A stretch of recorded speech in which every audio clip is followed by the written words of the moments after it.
who's there. All right.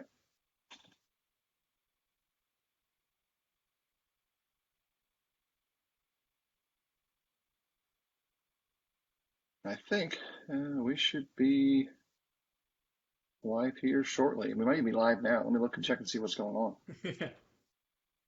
Got tagged in the post, so let's see. And I think that's us. I think we're good to go here. So we can begin to discuss things and see what's going on and catch up to the details. Hopefully we've got it all squared away here. So what we're doing today is a discussion of what the parts are to put together to assemble a useful and effective library. And so we've got Jared Saltz stepping in today. Terry is traveling. He's away, I think he's in Texas this morning somewhere, somehow. But we're glad that Jared can be with us. Jared, why don't you give people just a couple of minutes rundown of a little bit of who you are and what we're going to talk about today. Sure. So when Phillip asked me to come on, we was asking kind of what is something that we could talk about. I know that one thing that I've been asked several times is how to build a library. And the reason they ask me, I guess, is for a few reasons. First of all, I've done a good bit of higher education in biblical studies and the surrounding fields. I'm trying to finish up my PhD in Hebrew Bible in the Greco-Roman context at a place called Hebrew Union College, Jewish Institute of Religion. So kind of people know me as kind of the book guy, I guess, in a lot of ways. And I also am teaching Bible at Florida College. I'm preaching at Palmetto Church of Christ with David McClister.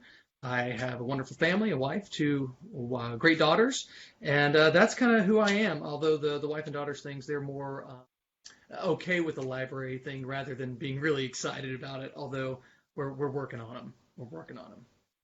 Right. Yeah. One of the things about a library, and we'll kind of talk about some of this today, is it takes up a lot of space. It's not small, and because of that, there are challenges. We have a shared friend in Steve Wolfgang who probably has one of the largest twofold library, was religious thought and his other interests as well. And all of his family, whom I know, are kind of like, what are we going to do about this after he's done with it? Because nobody wants it. And that's the aspect of the physical library, that sometimes there's some struggles and challenges there. So let's go ahead and get right into the things that we've got laid out for us and talk a little bit about why it is that someone in our audience is really kind of focused towards Christians, and many of them preach or are interested in preaching. Why are we going to build a library specific to that task? What's the background behind that? Yeah, I think that when I've talked to people about this and when I thought about it myself, the easy answer is because I don't know everything. And there are a lot of people out there who know more than me, who are smarter than me. I mean, we see this throughout the Bible. I mean, if you think about it just in Proverbs, where there's no guidance, a people falls, but an abundance of counselors, there is safety. Or without counsel, a plan fails, but many advisors, they succeed. And now these advisors, they can be, friends or other preachers or elders, but they can also be advisors that have come down to us from either the ages past or right now in the form, and they just put all their ideas and all their thoughts and all their study in this thing called a book. And we have access to those books. And so we can gain counsel and advice from people who spent years or sometimes their entire lives studying something. And we just get to open it up and read it.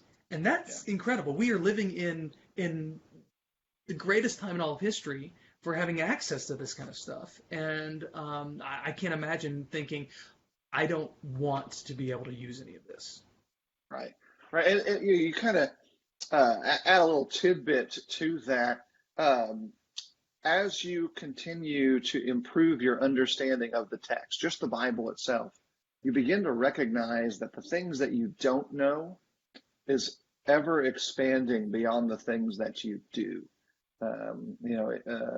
Educational ignorance is just a reality of life. Like, okay, I know this, but now I've learned that over there, 2 farms next to us, is a whole world I've never been to. And so how am I going to make the distance between there and here shorter? Well, that's a book. That's information. 2 things are important. and we got kind of a note for this is of good value.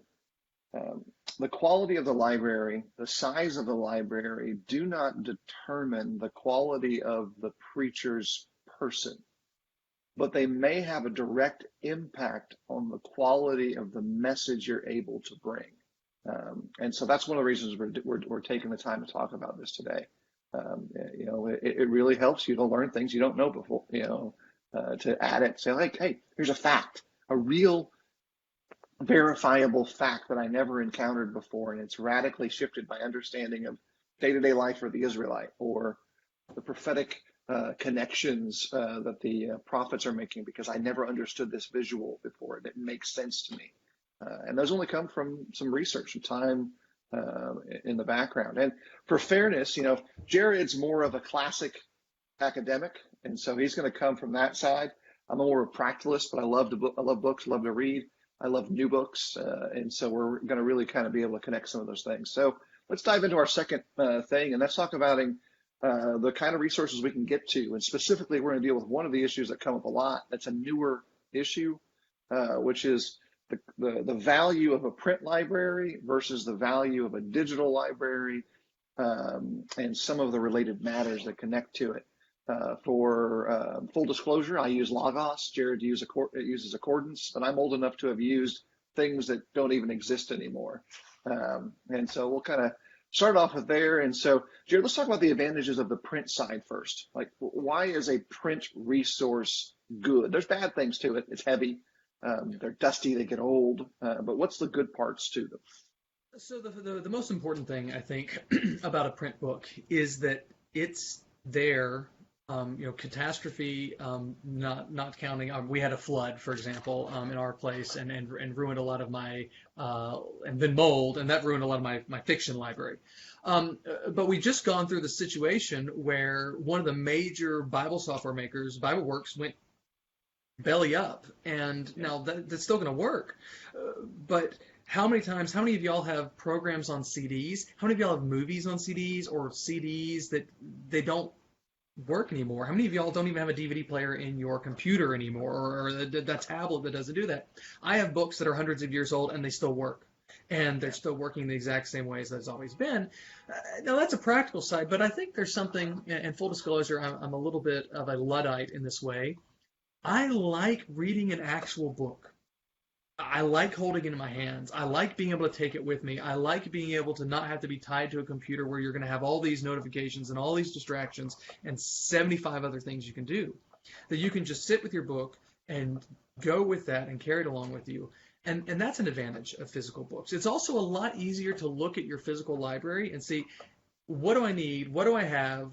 What's over there? Than kind of scrolling through a list on computer resource. Although I use computer resources too, don't get me wrong. Yeah, the best of both worlds would be the economics to allow us to have both the print edition and a digital edition, and somehow they interacted. The information you keyed from one to the other kind of hops.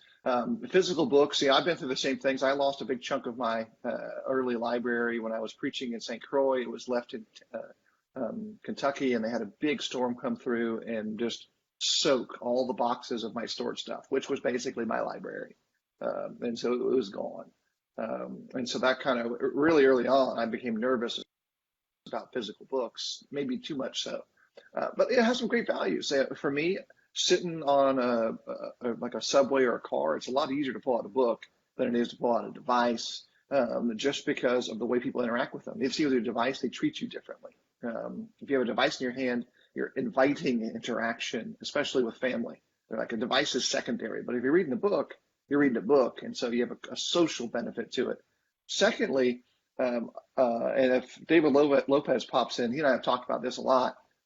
There's an educational shift in the way we learn when we learn from a digital resource to a physical resource.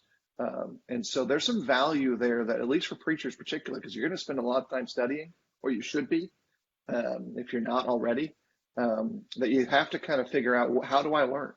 And not all digital devices are the same. We're going to talk about software in a second. BibleWorks is dead. The Olive Tree is popular because it's cheap/free. People like Kindles. They're great to learn to read a fiction novel, but I find very little value to them as an academic tool. The notes to the system in them isn't interactive. It doesn't connect, which leads us to a little bit of information about what about the digital side? Like what brings it, where does that value from a digital context start showing itself beyond just, I don't have to carry my books. I can put them all in my pad. Yeah. I mean, one of the earliest things I remember when I first became a Christian, I mean, I don't even know how many people say what you need is you need to get immediately your Bible and a good concordance. And anybody who's ever had to use a concordance, I mean, it is a laborious process, flipping through everything, then going and flipping through everything else. I can do that in 3 seconds. Yeah. On a Logos and a concordance. And what it can do is far beyond there. Your capabilities of just simple word searches or complex word searches or grammatical searches or syntax searches. Now, I know a lot of people don't do that kind of stuff, but if you do, it's incredible. But it's beyond that. It's also having in digital resources things such as encyclopedias or dictionaries or picture resources that you can, any of y'all who've ever had to do like you try to get the paper completely flat and then you use your camera to take a picture of it, then you can import it into your computer and then you stick it on the slide. It's a pain in the neck. But what you can do now with digital resources is copy and paste anything you want. There are those maps, those things like that. It opens up a lot of possibilities. Yeah, like certain books, geographic books, I will always pick the digital edition versus the print edition, especially the Lexington Geographic stuff. Not only do you get their physical maps that you can zoom in on in your app, but they actually include videos that you can jump to, like the old CD encyclopedias used to include. And so you've got all of those layers of availability, plus the interoperability of a text. I can put a note right in the raw citation for 1 John 4, verse 1. And then every time 1 John 4 appears, verse 1 in any resource, my individual note can pop up. Now, the value to that is if I'm going to preach from 1 John 4, any book I open up, I can dump it into that same note and build my resource and then export that into something else. And so that's where digital kind of zooms ahead in the workflow side. The downside is maybe you don't learn it as well in that process. So you've got to double down afterwards to go through the valued work of hand. There's educational value to writing something out by hand. And so you got to make some value choices on it. Okay, what's important for me right now? Yeah, I really like the point you made too, that it depends a lot on what resources that you're using. And this is, broadly speaking, my kind of advice is that certain resources are always going to be better in digital and certain others may not be. If you're going to have a dictionary or an encyclopedia, if you're going to use maps or photo collections, get those digitally. That is worth the money every single time, especially if you can have it in sort of an aggregating program like a Logos or like an Accordance. Absolutely. Now, I am a little bit more leery on certain other resources, but I recognize that there's there's an argument to be had on things like commentaries.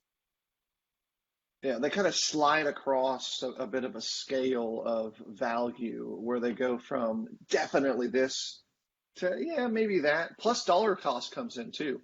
Not every single resource, they charge you the same for it. And some stuff, if you can get a used physical book, it might be a third, 10% the cost of the new digital version or the new print edition. I'd rather have the book than not have the book in a digital form if I need the book. And so let's break those down. We've got a few categories of types of resources. Reference works, those are really familiar. We've already talked about them. Dictionaries, encyclopedias, maps, photo collections.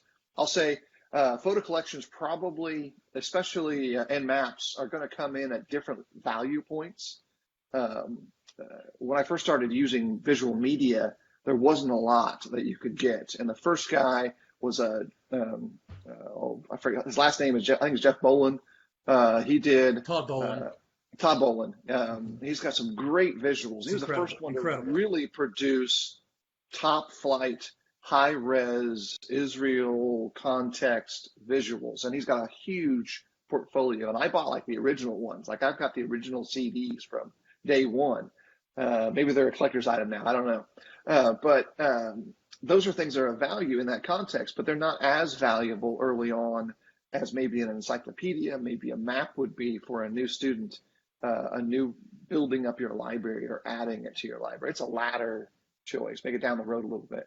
But all of those have great, things. Encyclopedias, man, I love them, any kind, religious, historical, whatever, because they're kind of like the potpourri of choices. You get it all in there.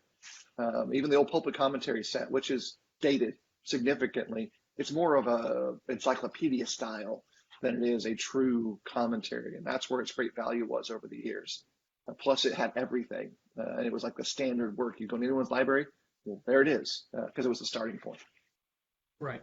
And I think that kind of brings up a question too with the starting point and everything else. Everybody's going to have to make a decision about, there's two philosophies, right? I remember my dad grew up going hunting a lot, and, he didn't have a lot of money starting out. And so he'd buy like the cheapest thing he could. And then as he got more money, he'd buy the next more expensive and then the next more expensive. And he's like, by the end, he's like, I spent like way more money, but that's what I could do. Now, if you can, and certain resources more so than others, then there's an option to say, well, maybe buy once, cry once. I would throw out the best, hands down, atlas that you can get for the biblical world is the Sacred Bridge. Now, it's expensive. It is. Now you can get it on sale. You can get it on sale as cheap as $60, and then it's an absolute steal. But once you have that, there's almost no reason to go for anything else. And so sometimes you want to find those specific resources and say, this is where, you're going to go premium right away, and others you can kind of cobble together as you have resources.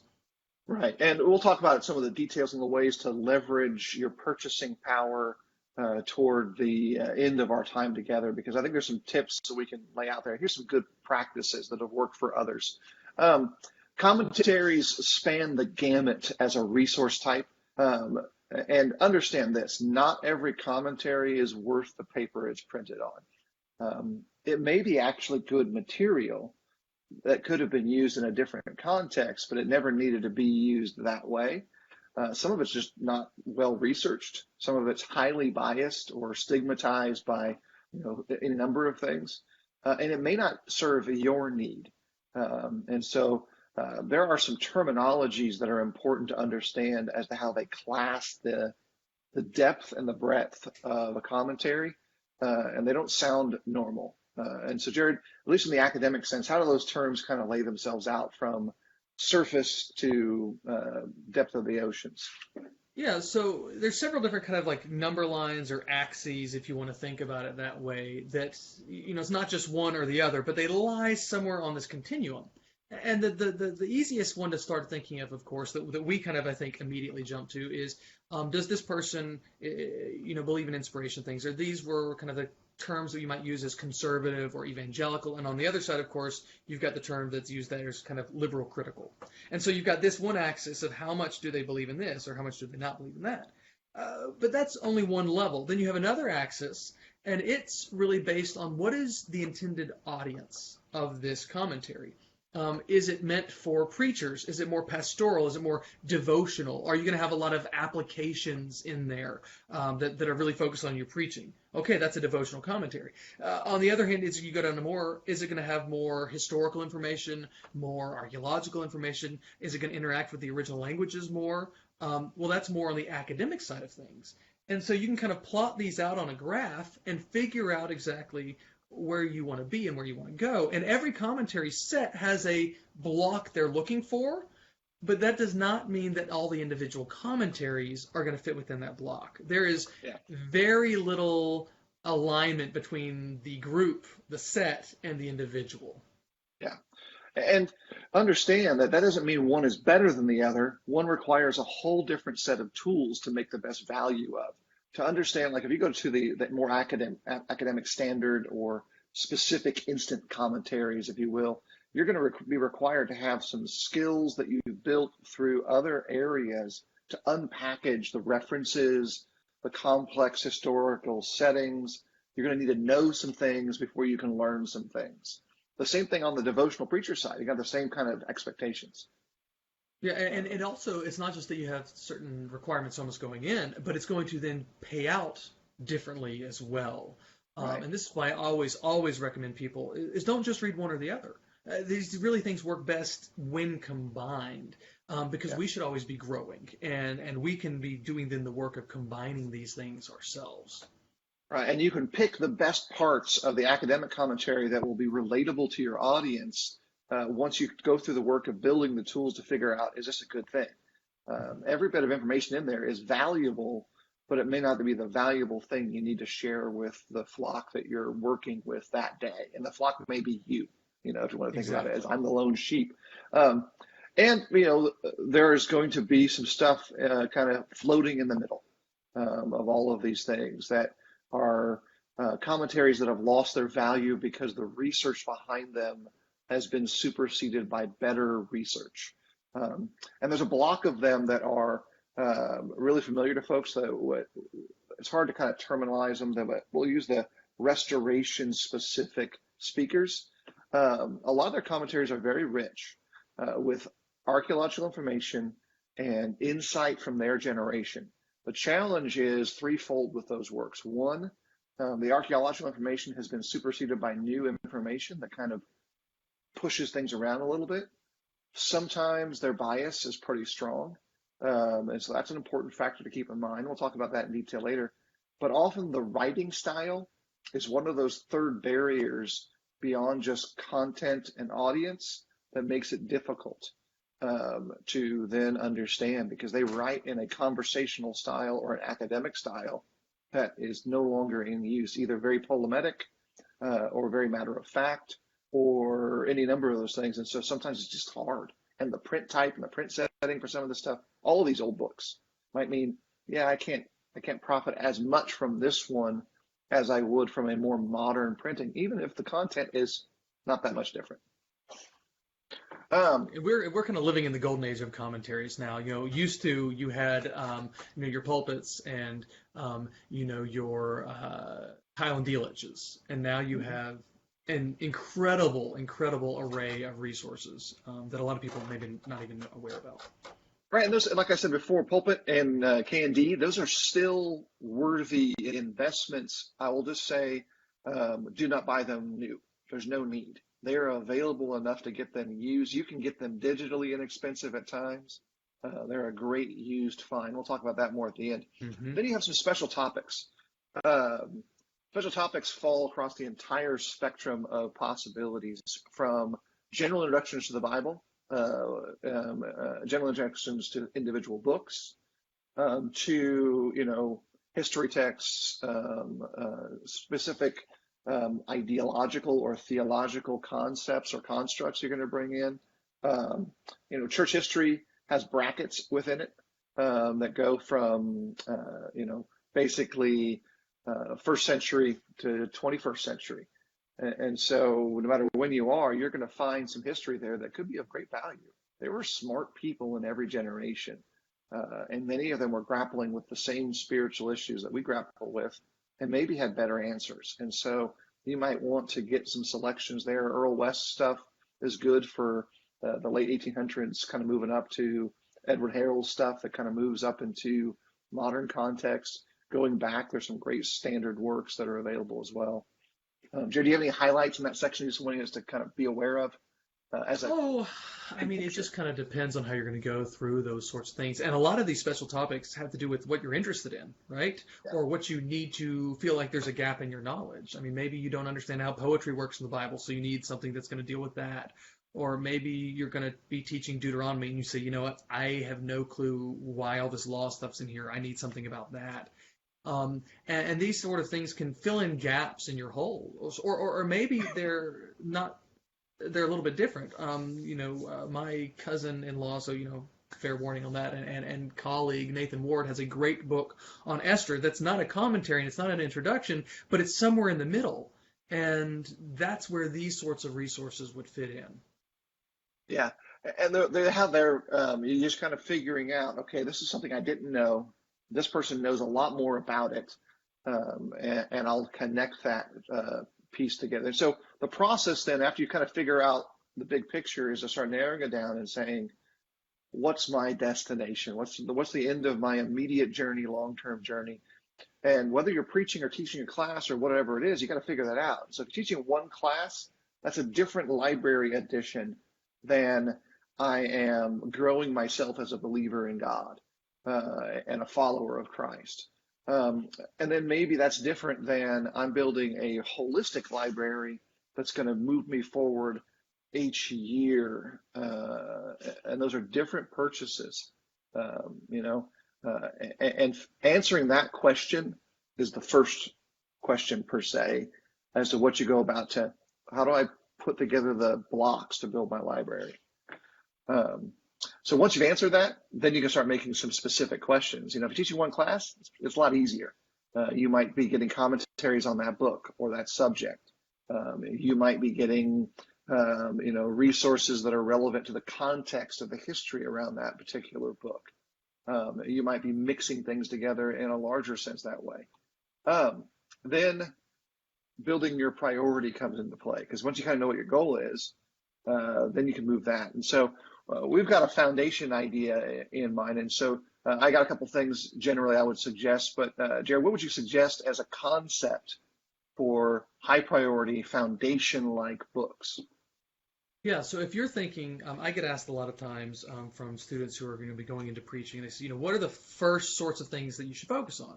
And, you know, look, I remember how it is. You're going out of school, you don't have a lot of money, you don't have a lot of time, you don't have a lot of space. You know, for a long time, my library was limited by the fact that my wife and I and our kids lived in a tiny apartment and had one bookshelf, right? And so if you've got that kind of a one bookshelf, then you need to make it work for you. And the best way, I think, in terms of working for you is you build a really strong foundation of things that will provide you growth and opportunity and wisdom in a lot of different areas. So, you know, a lot of people, you know, right away you may not have room to get a commentary on every single book of the Bible or on everything else, but you can get a really strong introduction to the Old Testament, and you get a really strong introduction to the New Testament, right? You can then start, you know, building out from there, right? But everybody needs something that kind of will help them think through what they're doing with their thinking about the Bible. You know, whether that's a hermeneutics textbook or whether that is something about the strategies of thinking or kind of dealing with some pitfalls in that area. Those are some things that you can use every time you teach something different.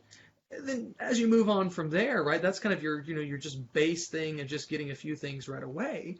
Right after then, I think you need to just bite the bullet and buy good Bible software. It will provide dividends and return on investment for that money beyond just about anything else you can get. And you can get a little sticker shock at the beginning, and you don't have to spend a ton of money. You can kind of build it slowly. But that's, I think, really where you need to go from there. And maybe we can talk a little bit about what specific little things you need to include in that, because I know a lot of times people pull up packages on Logos and say, there's 50 different packages, what do I need? Right? Right. The answer is probably going to be none of those. Yeah, and, you know, those sorts of things can be nice, but a lot of times, a lot of that stuff is good stuff, but it's not necessarily what you need right away. And some of it's just free domain stuff that they can put in to make it look more impressive.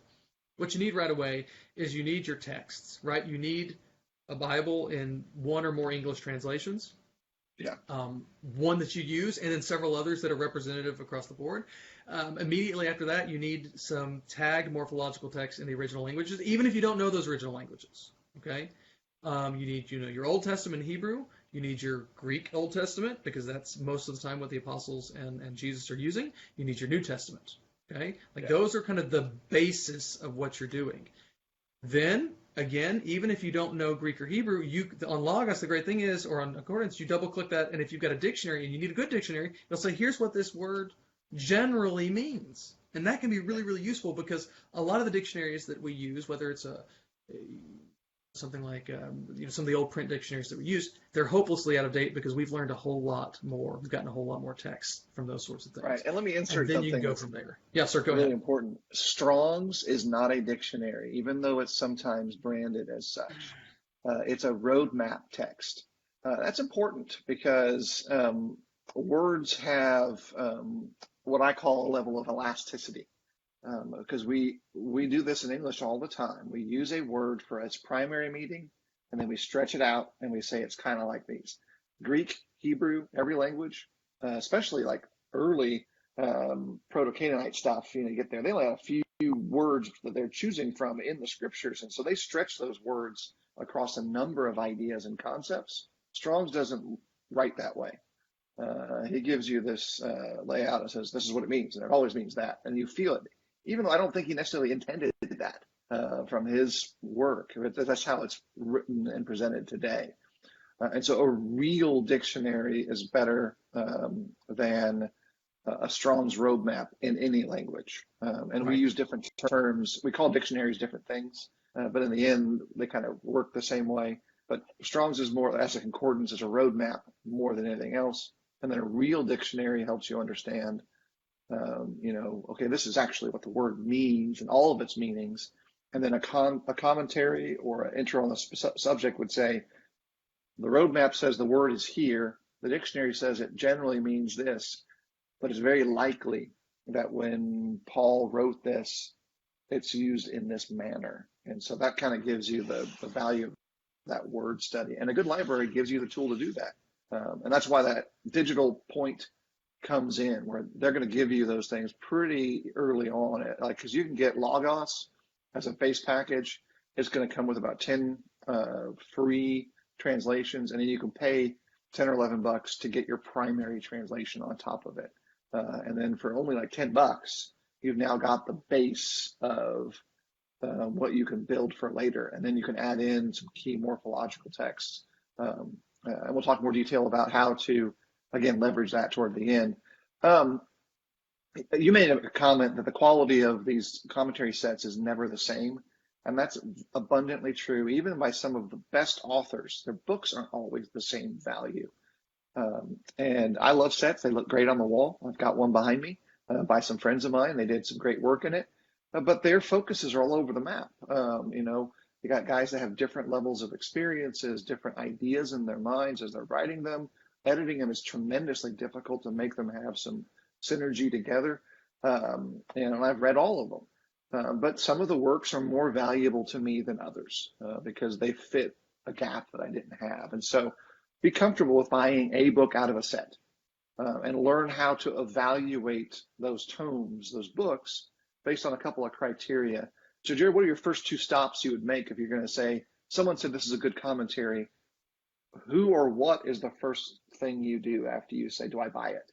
Yeah, so there's some great options that we have. I mean, for myself, if it was a New Testament commentary, I'd walk over across the hall and talk to David McClister, and because he's read, I feel like so many things, and I'd say, well, what do you think about this? And I know him, and I know what he values, and we kind of are looking for the same things in the commentary. I know what he's read. I know how our likes and our likes. So he's for me, a trusted source. Now, most of y'all can't walk down the hall to talk. Now, you probably send him an email, right?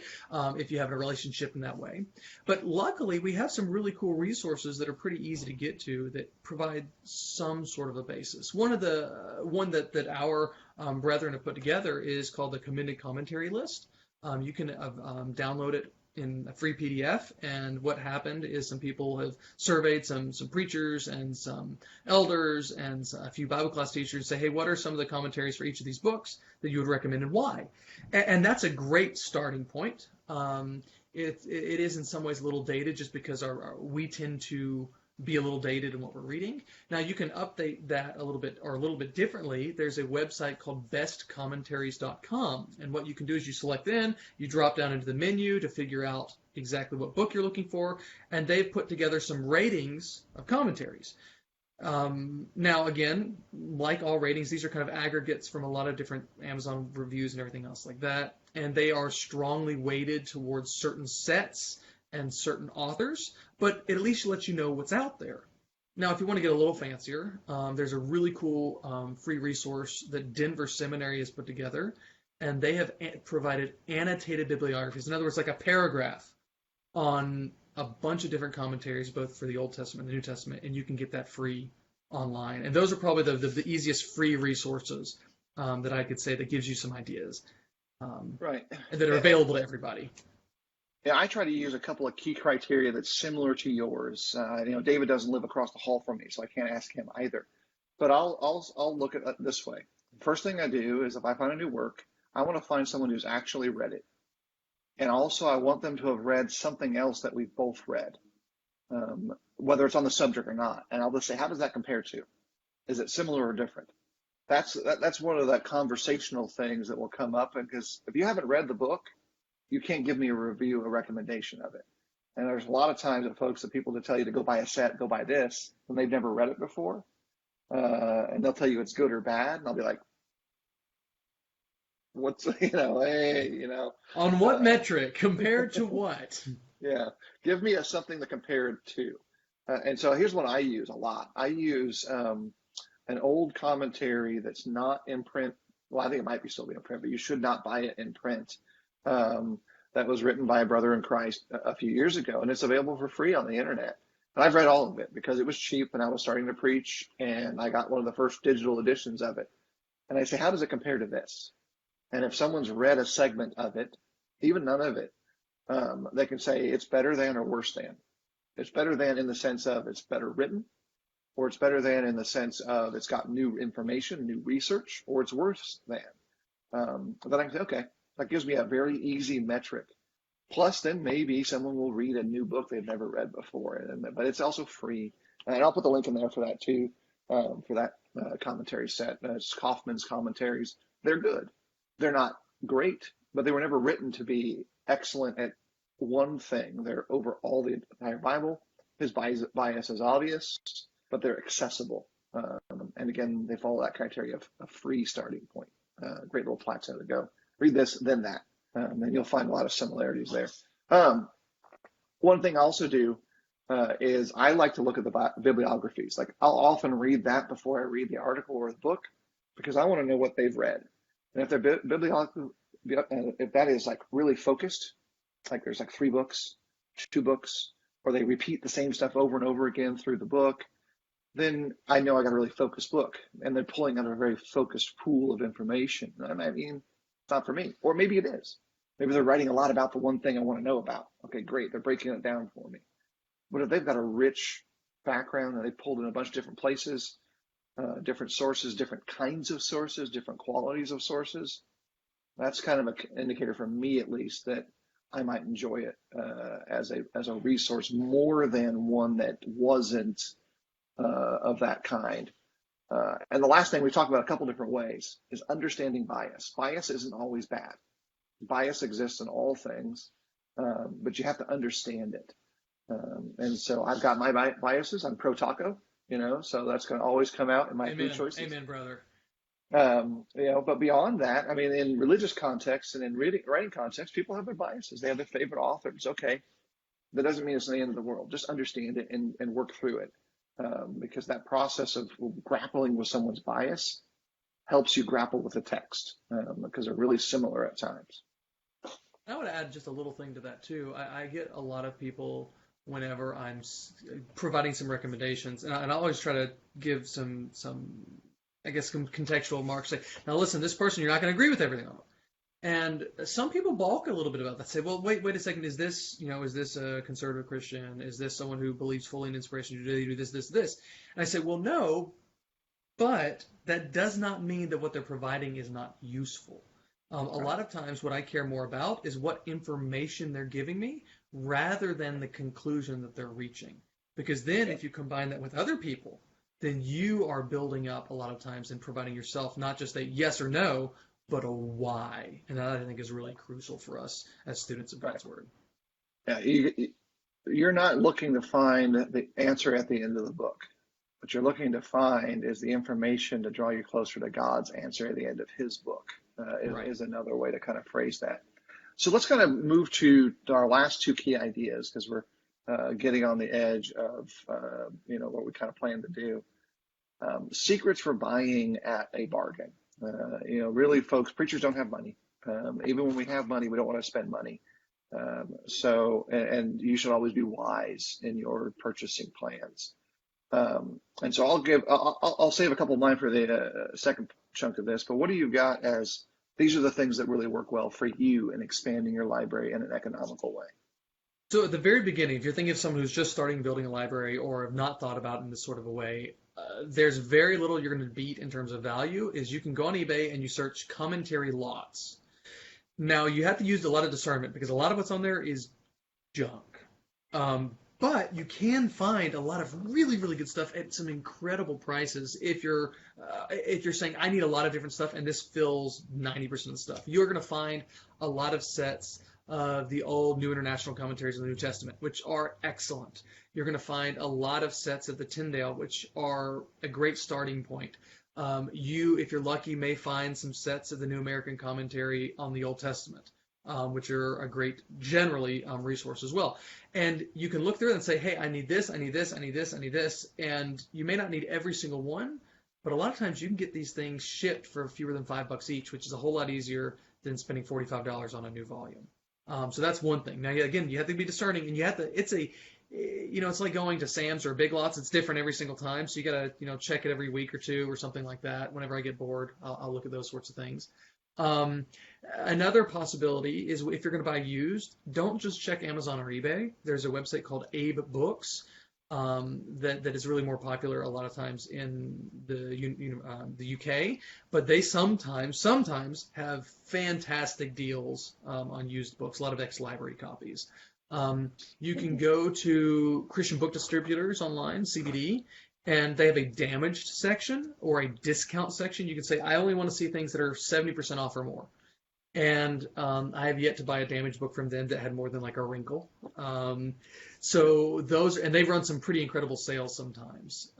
Now those are not as focused in the same way that you can hit library sales or book exchanges, or even things of that nature. But those are kind of the secrets to getting used books. Not really secrets, but some strategies that you can get a lot of bang for your buck. Right. And depending on where you live, there's some options available as well. Certain area, like if you live in Portland, there's some great used bookstores. One of the biggest used religious bookstores is in Portland, Oregon. Mike Willis has preached primarily in the Annapolis area, and he told me he built his library in a very systematic way. He'd open up the obituaries, see who had passed, see if they were a preacher or an educator, and he would just, mercenary it up and go and talk about the library, knowing that families don't often know what they're going to do with their loved ones' libraries because they're big and they're bulky and nobody necessarily wants them unless they've already taken those books from the holdings. And you can, really build a great library that way and accomplish two things. Often he got to minister to people who were suffering, as a bonus opportunity at times. But you never know what's going to play out there. They might just be thankful that someone wants to take it. And so you can get your library there in a different way. With Logos in particular, two things are true for Logos. One, they always have sales of some kind or another on something. And two, especially if you're doing a package purchase, call. Do not just pony up on the site. Call and talk to someone and find their value package, sale, whatever they've got that's not on the website, because I have those too. Let me put a plug in here, especially for younger preachers, or actually preachers of any age. You would be well served to have open conversations with the congregation or the leadership in that congregation about the economic cost of your library. It's an associated aspect of your work, and I didn't do that as a young preacher, and I should have understood that better. But it's a great way to have a conversation about things like a book budget. Nothing wrong with that. But the church, kind of manages a budget for you that you expend on building your library to help you preach a better message to them. They should really want that. And elders, I'm talking to you. You should want your preacher to get better, and books, in part, are part of that process. And early on, if the congregation is looking to develop this guy as an evangelist, as a preacher, as a teacher, invest in maybe giving him access to that larger pool of a digital purchase early on. That's probably your biggest bang for your buck, is one of those big packages, especially if you get some mentoring on which package to pick. And young guys, if you're having a hard time negotiating that conversation with your elders, give me a call.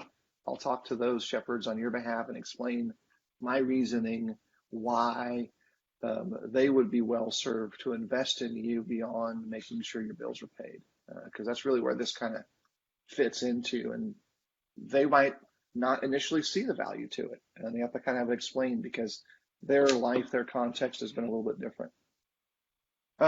So those are just like some of the things. Accordance, I think, has those same principles. Is that right? With the sales, Yeah. They kind of do the same things. And there's certain times of the year that everybody's always running even better sales than normal. There are big conferences in biblical studies like SBL where you'll just get not even on specific things, but they'll run coupons like 30, 40% off on everything. If you know someone who's going to those, like myself, we can give you those codes. They're fine with sharing them as long as it's like person to person, not just like thrown on the internet or something like that. Yeah. So definitely before you buy, kind of strategize, make sure it's the right time, the right thing, all those sorts of things. Yeah, and all of this is you're basically a carpenter and you're picking out tools for a lifetime. You're going to use the same resources over the scope of your preaching. I still use things that I purchased before I engaged in full-time work. And so this is an investment, not a casual expenditure. And so quality does matter. Quantity is the lesser of the two. If you keep doing this consistency, you will build a healthy library that's healthy for you. Because we mentioned at the earlier, we'll mention at the end, a big library or a small library is irrelevant if neither of them are used.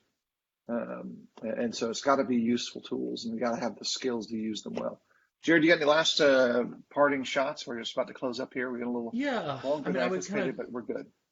I would double down on the statement about you got to use your library. A library should not just be a decoration. It's not something you throw in there because it looks good. It's a tool, and that tool needs to be used, and you need to read broadly, and you need to read early. It takes time to incorporate information. It takes time to wrestle with ideas. It takes time to find the right books and order them and get them delivered to you, right? Yeah. But that's time well spent. I would not be the person that I am today. I would not be the person, the preacher that I am today. I would not be the teacher that I am today, except that I had role models early on that says you need to get books, you need to read them, pursue wisdom, sell everything else, and get wisdom. Now, books are not the only way to get wisdom, but it's a really accessible way to do that. Right. It's one of the great batches of tools that you can use. And with that wisdom, whatever you sold to buy the book, you can probably use the knowledge you gained to get that thing back again. You can regain that lesser good, that lesser valued thing in time if it actually has value. And the book may tell you, and you may learn that the thing you sold to buy it, you didn't need in the first place. And that's one of the great values there. I want to thank Jared for taking his time to join in on this conversation. After we're done, I'm going to drop up some more information into the comments that will let folks kind of know where some of the websites we've talked about exist. And for me, at least, if you guys have questions about like, how do I go about this, contact me. I think Jared answer those questions about, hey, come talk to me about this and that, and we'd be happy to. And I may, not know the answer. Someone they know this better than us. This is their thing. Jared does that with me when I ask him language questions sometimes. Like, nah, that's not my thing. Let me kick you down the curb to somebody else. So again, thanks for joining us. Everyone have a great day, and let me close this out and take care.